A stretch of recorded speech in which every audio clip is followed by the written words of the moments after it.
Pin drop సైలెంట్గా వాన దంచి కొడుతుంది ఫ్రెండ్స్. ముఖ్యమైన పని ఉంటే తప్ప బయటికి రాకండి. చెట్ల కింద, టవర్ల కింద ఎక్కువ స్పెండ్ చేయకండి.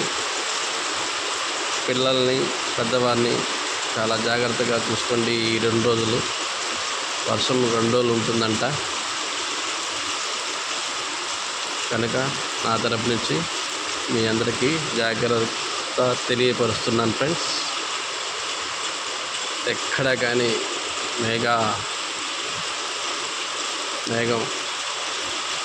సూర్యుడు కనిపించలేదు. 2 రోజులు ఉంటుందంట. జాగ్రత్తగా ఉండండి ఫ్రెండ్స్. ముఖ్యమైన పని ఉంటే తప్ప బయటికి రాకండి. చూడండి, ఎటు పక్క ఖాళీ లేదు. చాలా సైలెంట్గా వస్తుంది వాన. గాలి కూడా లేదు ఫ్రెండ్స్. మీరు జాగ్రత్త, మీ పిల్లలు, మీ పెద్దవాళ్ళు జాగ్రత్త. Bye friends.